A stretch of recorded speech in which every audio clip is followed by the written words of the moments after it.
নমস্কার বন্ধুরা, রিতা রান্নাঘরে সকলকে স্বাগত জানাচ্ছি। আজকে আরও একটা নতুন ধরনের রেসিপি নিয়ে চলে এসেছি। আমরা তো সবাই এই তরমুজের লাল অংশটা খাই আর সাদা অংশটা ফেলে দিই। এই সাদা অংশটা দিয়ে আমি আজকে শুক্তো বানাবো। তো উচ্ছে ছাড়াই শুক্তো বানাবো। এই শুক্তোটা আমি কিরকম করে বানাচ্ছি তোমরা দেখতে থাকো। আমি তরমুজের খোলাগুলো এরকম ছোট ছোট করে কেটে নিয়েছি।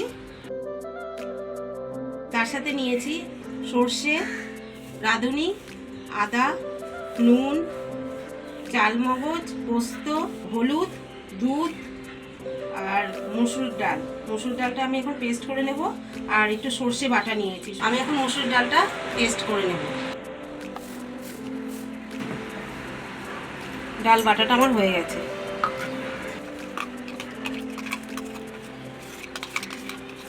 বড়াটা ভাজার জন্য আমি কড়াতে সাদা তেল দিচ্ছি।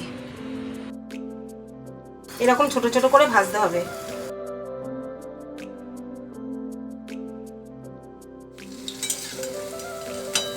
বড়া ভাজা হয়ে গেছে, এখন নামিয়ে নিচ্ছি। আমি এই তেলের মধ্যেই ফোড়ন দিয়ে দিচ্ছি সর্ষে, রাঁধুনি আর তেজপাতা। তরমুজগুলো দিয়ে দিচ্ছি।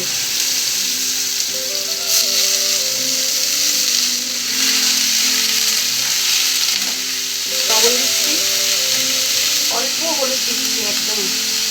এটা একটু শক্ত ধরনের, ওই জন্য একটু ঢেকে ঢেকে করতে হবে।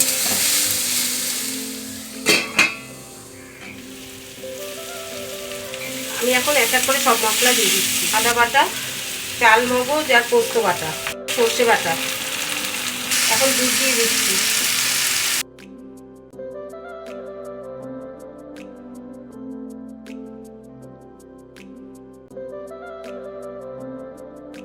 আমি এখন একটু চিনি দিয়ে দিচ্ছি। ডালের বড়াগুলোও দিয়ে দিচ্ছি।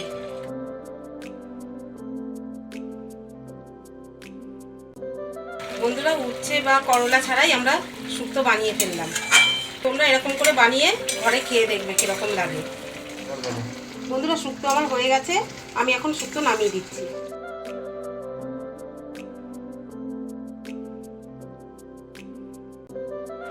ভিডিওটা ভালো লাগলে একটা লাইক, শেয়ার, সাবস্ক্রাইব করে দিও আর আমার পাশে থেকো।